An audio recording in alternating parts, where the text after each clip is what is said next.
नमस्कार। विश्व समाधान मंच प्यारा उत्तराखंड में आपका स्वागत है। आज चर्चा का गंभीर विषय है अग्निवीर। भारत सरकार की बहुप्रचारित योजना अग्निवीर, जिसे भारत सरकार ये कहता है कि देश के सैनिकों को, देश की सेना को अत्याधुनिक करने के लिए, विश्व में मजबूत बनाने के लिए, भारत की आर्थिक शक्ति को मजबूत बनाने के लिए और बेरोजगारों को रोजगार देने के लिए भारत सरकार की एक महत्वपूर्ण योजना है, जिसका शुभारंभ ऐलान भारत के तीनों सेना प्रमुखों ने किया,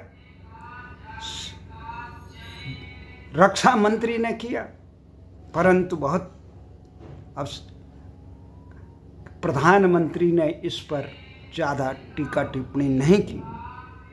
परंतु इस योजना का, जिसमें ये कह रहा था देश के युवाओं को 4 साल तक सेना में भर्ती की जाएगी, 4 साल बाद उन्हें सेवा मुक्त करके उन्हें लाखों रुपए, 11-12 लाख रुपए दिए जाएंगे और उन्हें मजबूती से देश में अन्य विभागों में कार्य दिया जा सकता है। 75% अग्निवीरों को। अब ये अग्निवीर क्या है, किसने ये दिमाग में रखा? होना तो ये चाहिए था कि इस योजना का व्यापक स्वागत पूरे देश में होना चाहिए। सरकार को ऐसी आशा थी, सरकार के ऐसे कारिंदे थे जिन्होंने इस प्रकार की योजना बनाई होगी। उन्हें लगा कि देश का बेरोजगार युवा इसे हाथों हाथ लेगा और कहेगा बहुत बड़ी कृपा कर दी, और देश में एक सरकार के इस कदम का अभूतपूर्व स्वागत होगा। परंतु हुआ जस्ट उसके उल्टा। शायद इसकी आशंका प्रधानमंत्री को भी थी, इसलिए इस योजना से वो, योजना तो मोदी सरकार की है पर प्रधानमंत्री इससे थोड़ा हट के रहे। अधिकांश योजनाएं, चाहे नोटबंदी की हुई चाहे कोई, उसको वो देश को संबोधित करते हैं रात के 9-10 बजे कि आज रात 12 बजे। इस प्रकार से जो योजनाएं होती हैं, कोरोना के समय उन्होंने कई बार देश को संबोधित किया, पर देश के सेना और युवाओं के लिए इस महत्वाकांक्षी योजना के बारे में उन्होंने संबोधित नहीं किया। मैं उनके ट्विटर देख रहा था, ट्विटर में भी ज़्यादा उसका, इस पे ज़्यादा वो नहीं। हाँ, उनके मंत्री, उनके मुख्यमंत्री, उनकी पार्टी इस पे काफ़ी जनता को परोस रही है, ये खबर है। सेना के वरिष्ठ नेता भी, अधिकारी भी परोस रहे हैं, परंतु प्रधानमंत्री इस पे काफ़ी बचते रहे। और इसका उल्टा ही हुआ। जैसे ही ये योजना देश में कहा गया कि ये योजना है, तो वैसे ही एक प्रकार से युवाओं में उबाल आ गया। बिहार से लेकर उत्तर प्रदेश, हरियाणा, मध्य प्रदेश, तेलंगाना से लेकर कई राज्यों में, अब ये राज्यों में क्यों हुआ? 1 दर्जन के करीब गाड़ियां जला दी गई, रेलगाड़ियां। आखिर ये कैसी विडंबना है? रेलगाड़ियां जला रहे हैं, पथराव कर रहे हैं, कई भाजपा का कार्यालय भी जला दिया, कहता बिहार में कहीं जी। तो इस प्रकार से बसें जला रहे हैं, आगजनी कर रहे हैं, टायर जला रहे हैं। ये उचित नहीं है किसी भी कहने में। देश का नुकसान होता है, उससे नेताओं का नुकसान नहीं होगा। उस सरकार हमारी है, पैसे हमारे लगी है जनता के। आखिर ये क्यों हुआ? इस पे गंभीर, आज रक्षा मंत्री के नेतृत्व में, राजनाथ सिंह के नेतृत्व में तीनों सेना के प्रमुख इस पे विचार विमर्श कर रहे हैं। वो नए इसमें थोड़ा संशोधन करेंगे।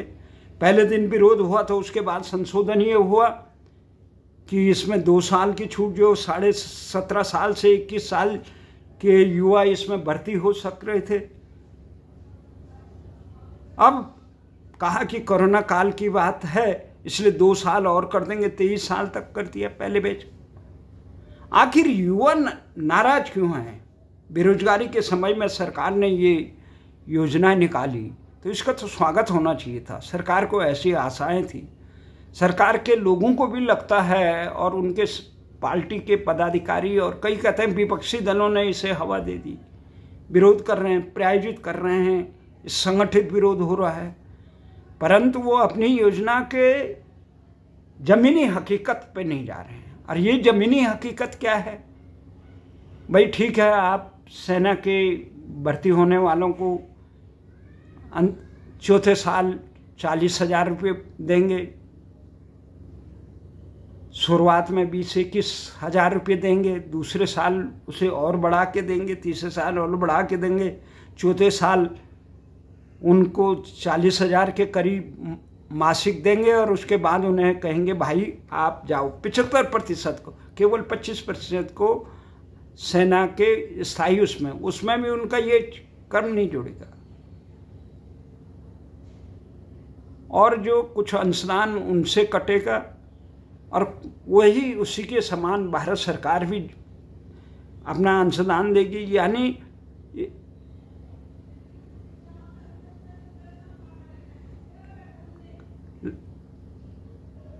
12-14 लाख रुपये उसे मिल जाएंगे।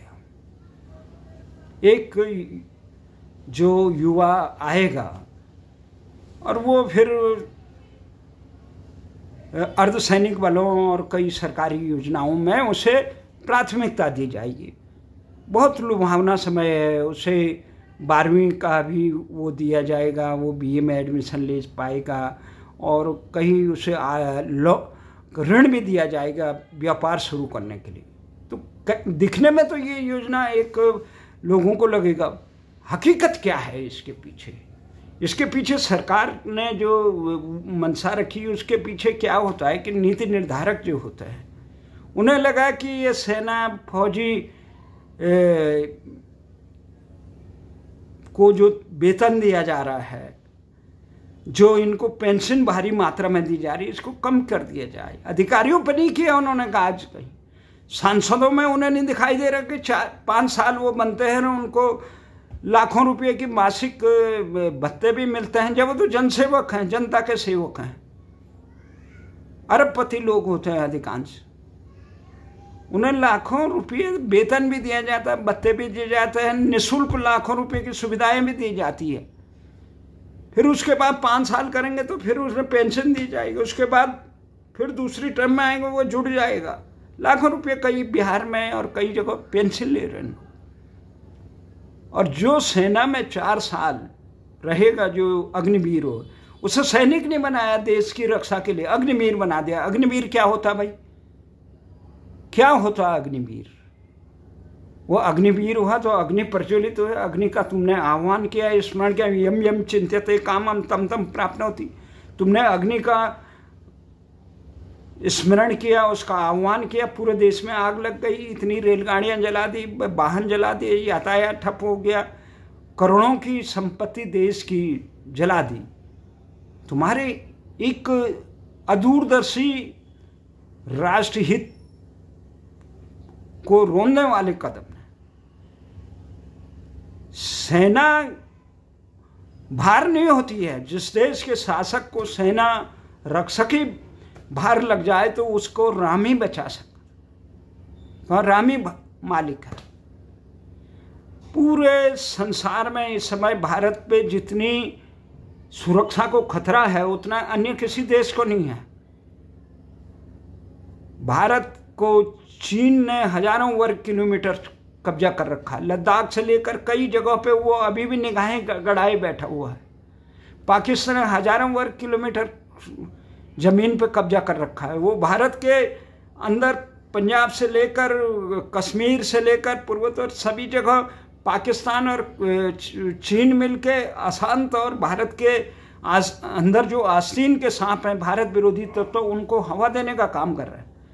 और वो सेना जो मजबूत, जिसके दम पे भारत एकजुट है, जिसके दम पे भारत सुरक्षित है, जिसके दम पे ये विकास का पहिया दौड़ रहा है,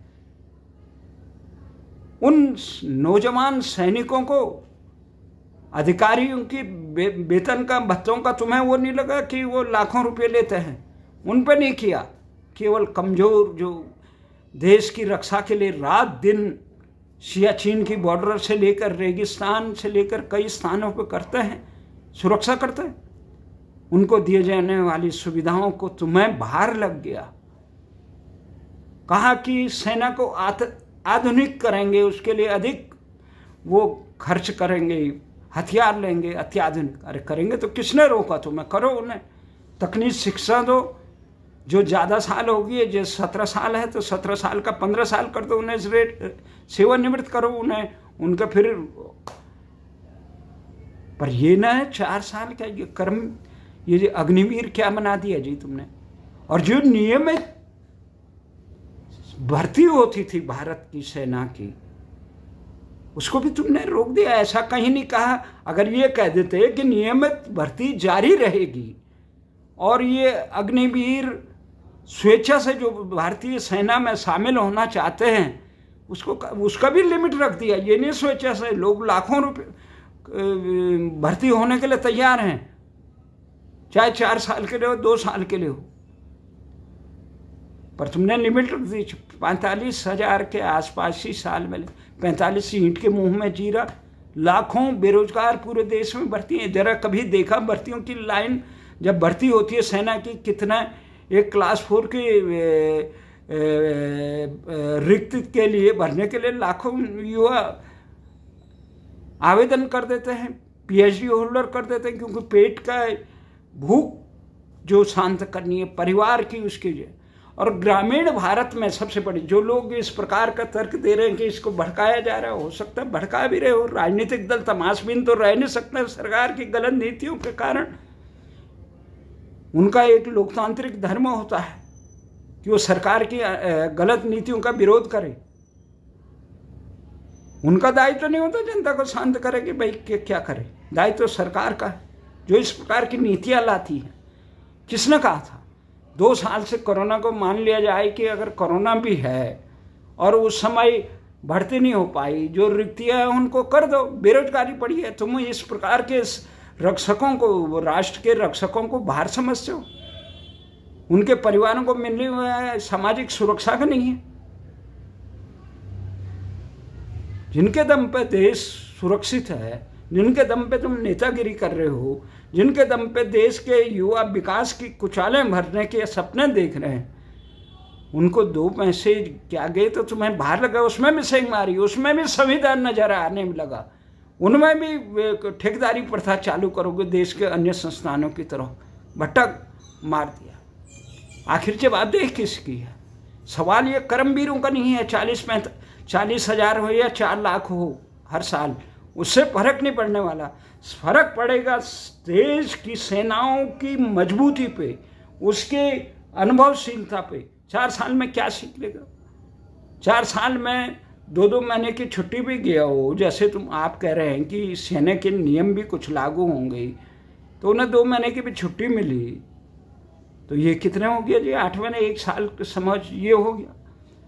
उसे रंग ढंग समझने में वहाँ के इतने ट्रेनिंगें होती है, बारीकी होती है भारतीय सेना के लिए, तो उसे कहाँ से 4 साल में वो क्या सीख पाएगा? और जब वो देश को, जब उसे लगेगा कि देश को उसकी जरूरत नहीं, 4 साल बाद धक्के मार जाएंगे, उसे बेसहारा छोड़ देंगे। वो देश की रक्षा के लिए कुर्बान होने की आशा करते हो। तुम बैठ के महलों में बैठ के लाखों रुपये के भत्ते लेकर ये सोचते हैं कि हम दूसरा चल जाए सूढ़ी पे और हम आराम से तमाशबीन रहे। ये नहीं चलेगा। हाँ, सेना में अगर अत्याधुनिक करने के लिए हथियार खरीदने के पैसे की कमी है, देश की आम जनता देने के लिए तैयार है, निस्वार्थ लोग भर्ती होने के लिए तैयार है। पर सैनिक हमारी एक रीढ़ है जो चीन से लड़ेगी लेह लद्दाख के बॉर्डरों पे, उसके लिए तो मानव शक्ति की जरूरत होती है। उसमें अधिकारी नहीं जाते हैं ज़्यादा लड़ने, फौजी जाता है, और उस फौजी को तुम अग्निवीर बनाकर उसका शोषण करो, ये नहीं चलता।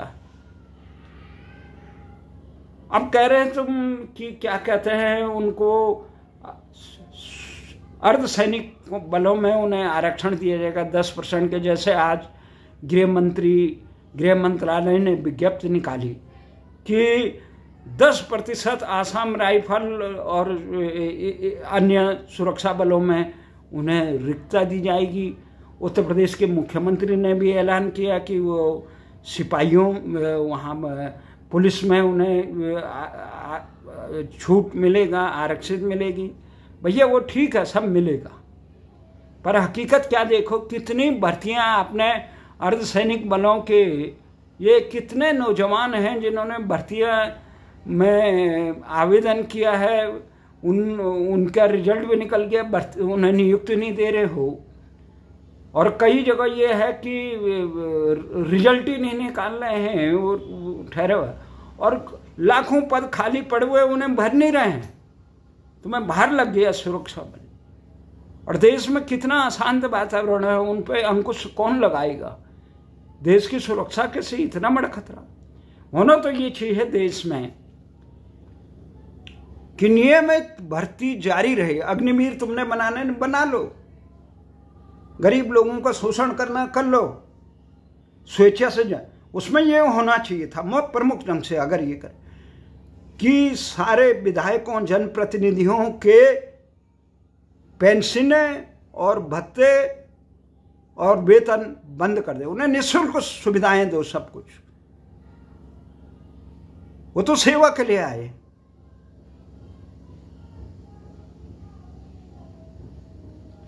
और इसके साथ एक महत्वपूर्ण ये होना चाहिए, नौकरशाही परमानेंट नहीं होनी चाहिए भारत में, जिस प्रकार से उन्होंने भ्रष्टाचार का आलम कर रखा है पूरे विदेशों में। अब तुम कह रहे हैं विदेशों में सेना भी ऐसे होती है, तो भैया विदेशों में ऐसे खतरे नहीं होते हैं जैसे भारत के ऊपर है। और विदेशों में ऐसे आस्तीन के सांप देश में नहीं पाले जाते हैं, जो देश को तेरे टुकड़े होंगे हजार कहने के लिए विश्वविद्यालयों में आवाज़ नहीं घुसती है। वो देश के लिए मर मिटने का संकल्प लेते हैं, इजरायलियों की तरह, रूसियों की तरह, चाइनाओं की तरह और अमेरिकनों की तरह। वो देश विरोधी तत्वों के साथ नहीं मिलते हैं, परंतु अपने यहाँ तो समस्या ही दूसरी है। यहाँ आस्तीन के सांप पाले जाते हैं, चाहे वो यहाँ कब्जा करने के लिए रोहिंग्या से लेकर बांग्लादेशी घुसपैठिया करोड़ों की संख्या में घुसे और आपराधिक तत्व करें, दिल्ली दंगा करें। कई प्रकार के असामाजिक तत्व इस देश में सर उठा रहे हैं। उनको कुचलने के लिए मशीनों की जरूरत नहीं होती है, मानव शक्ति की जरूरत होती है, जाबाज सैनिकों की जरूरत होती है। अग्निवीर बनाने हैं तो नेताओं के लिए ये वो कर दो, अग्निवीर बनाओ तो उनको बनाओ जो व्यक्ति समाज सेवा, राजनीति में, राजनीति का पद चाहे विधायक का हो, जिला पंचायत का हो, क्षेत्र पंचायत का हो, ग्राम प्रधान का हो, विधायक का हो या सांसद का हो, प्रधानमंत्री का हो, राष्ट्रपति का, वो व्यक्ति चुना जाएगा, पात्रता रखता है, जो 4 साल सेना में कर्म अग्निवीर की तरह या शॉर्ट कमीशन की तरह नियुक्ति दे, उन्हें अनिवार्य कर दो। तो तब ये नेता और नौकरशाह जो सरकारी सेवा में जाएंगे, IAS PCS से लेकर जो भी बाबू क्लर्क बनेंगे, वो ये अग्निवीर की परीक्षा या भारतीय सेना की 4 साल की नियुक्ति करे, निस्वार्थ करें। तब लगता है कि वास्तव में उन्हें ये पता होगा देश की सैनिक सियाचिन से लेकर रेगिस्तान से लेकर किस प्रकार से लोग विपरीत परिस्थितियों में देश की रक्षा के लिए कुर्बान होते हैं। और इन लोगों को अगर आप तब देश की सेनाओं की तरफ वो देखने का कोशिश, और नहीं तो IAS उनके योजनाएं बनाएगा। किस प्रकार की योजना बनाई है, किसने बनाई ये योजना अग्निवीर की, उनको पूछा जाए। अगर उन अधिकारी स्तर के लोगों की अभी वेतन और पेंशन आधा कर दें तो चिल्लाने बैठ जाएंगे, आकाश आसमान प्रेस कॉन्फ्रेंस करेंगे, दुनिया भर की नाराजगी करेंगे, करो। और वो सिपाहियों को मिलने वाले हजारों रुपये पे उनकी आंख लगी हुई है, वो बाहर नजर आने बैठ गए। इस प्रकार की योजनाएं भारत को कमजोर करती हैं, मजबूत नहीं। इसलिए भारत सरकार को चाहिए कि तुरंत इस योजना को वापस ले। अगर देश की सुरक्षा की वास्तव में नियमित भर्ती कम नहीं होनी चाहिए देश, क्योंकि चीन 21 लाख फौज लेकर हमारे सीने पे खड़ा है, पाकिस्तान खड़ा है। अभी 57 इस्लामिक देशों ने भारत के खिलाफ आवाज़ उठाई है। कौन देगा उनका जवाब? नेता तो नहीं देंगे, नौकर साहब भी नहीं देंगे, ये तो उसी समय देश की सेंग लगा देंगे सुरक्षा में। वो जाबाज अपने प्राण हथेली में लेकर देश की सीमा की रक्षा करते हैं, उनको दिया जाने वाला, उनके परिवार को दिया जाने वाला भत्ते, पेंशन पे उनकी नज़रें लग गई। पर ये नेता और नौकरशाह लाखों रुपए का जो पेंशन और वेतन डकारते हैं, उन पर किसी नज़र। देश के आम जनता जब ज़रूरत पड़ेगी, देश की सेनाओं को शस्त्र लेने में आर्थिक कमजोरी होगी, तो देश की आम जनता तैयार है, वो खून पसीने की अपनी संपत्ति को देश के लिए कुर्बान कर सकती है।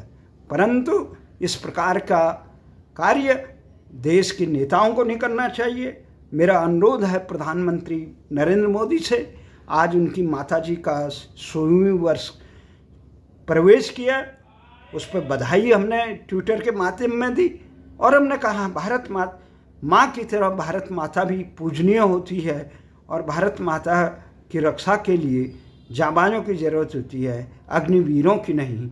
अग्निवीरों का आह्वान करते ही देखा देश में किस प्रकार से अराजकता का तांडव नाचा।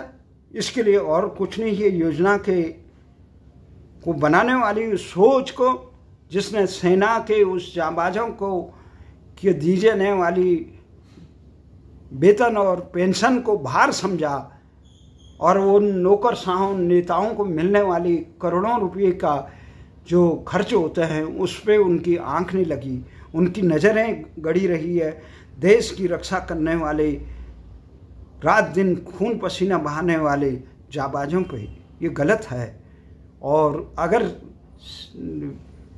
अग्निवीर भर्ती करने हैं तो नेताओं के, नौकरशाहों के और भारतीय सरकार और राज्य सरकार की सेवाओं में जाने वाले, नियुक्ति पाने वाले लोगों के लिए अनिवार्य की जाए, और वो 4 साल सेवा दे, उसके बाद ये कार्य संभाले, तब उन्हें देश का एहसास होगा, देश सुरक्षा का।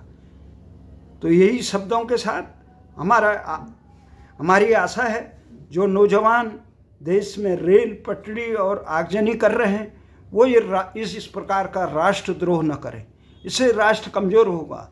ये नेताओं की संपत्ति नहीं है, ये उन नौकरशाहों की संपत्ति है। इस संपत्ति का मालिक देश की जनता है, और अपनी संपत्ति का नुकसान करके राष्ट्र को कमज़ोर मत करे। आंदोलन मजबूती से लड़िए। अन्याय के खिलाफ आवाज़ उठाना ही सनातन धर्म है। अन्याय के खिलाफ आवाज़ उठाना ही भगवान राम कृष्ण की भक्ति है। यही हमारे देश की शक्ति है, यही सुभाष चंद्र बोस का नारा है, यही भगत सिंह का नारा है। और हमें आशा है कि नाक प्रतिष्ठा का प्रश्न न बनाए। विपक्ष क्या कहता है, विरोधी क्या कहते हैं, इसको न सोच के राष्ट्र हित के लिए तुरंत इस प्रकार की योजनाओं को वापस लें और देश को अग्निकुंड में मत दें। अग्निवीरों का आह्वान न करें देश, उन्हें केवल जाबाज सैनिक बनने दें। ग्रामीण भारत के लोग रात दिन एकमात्र फौजी होते हैं। गरीब आदमी, किसी बड़े आदमी का बेटा फौज में नहीं जाता है, वो अधिकारी बन सकता है, पर सिपाही बन के किसी नेता या किसी अमीर आदमी का बेटा नहीं जाता है। उसकी देश की रक्षा करने के लिए देश की आम जनता, ग्रामीण लोगों के बच्चे ही जा सकते हैं। इन्हीं आशा और उसके लिए वह अग्निवीरों को आह्वान न किया जाए, राष्ट्र की प्रगति पे बाधक न बनाया जाए, और ये न समझा जाए ये प्राइज जो बच्चों की आवाज़ है, कितनी वर्षों से मेहनत करते हैं, उनके आशाओं पे वज्रपात होता है, कहाँ करेंगे नौकरी। नियमित भर्ती को न रोका जाए, और सरकार इस प्रकार के तिकड़म करने की ज़रूरत नहीं। लोगों का कल्याण किया जाए, और दोनों लोगों को दी जाने वाली ये नियुक्तियाँ सामाजिक कल्याण का भी दायित्व निभाती है। लोगों को पथभ्रष्ट और अराजकता के गर्त में जाने से रोकती हैं, उनको अपने जिम्मेदारी का एहसास कराती है। इसलिए आशा ही नहीं, पूर्ण विश्वास भी है, लोकशाही में जनभावनाओं का आदर होना चाहिए। दूसरी, ये योजनाएं जो भी सरकार बनाए, हम ये नहीं कहते हैं कि किसानों के लिए बनाई हुई योजना राष्ट्र के हित में नहीं है थी, हम ये नहीं कहते हैं कि अग्निवीर की योजना राष्ट्र के हित में नहीं थी, पर हमारा ये मानना है लोकतंत्र का एक वसूल होता है, जनता का मत जनता के हित में, राष्ट्र के हित में और देश की सुरक्षा को ध्यान में रखते हुए उनकी विचारों को भी लिया जाना चाहिए, उनकी सोच को भी लिया जाने। और ये शाही नौकरशाही को जिस प्रकार से पश्चिम के देशों में है, शाही नौकरशाही न रखी जाए, क्योंकि ये राष्ट्र का शोषण करती हैं, राष्ट्र का दोहन करती हैं, केवल अपने निहित स्वार्थ के लिए योजनाएं बनाती हैं और देश के हितों को दांव पे लगाती हैं। इन्हीं शब्दों के साथ जय श्री राम।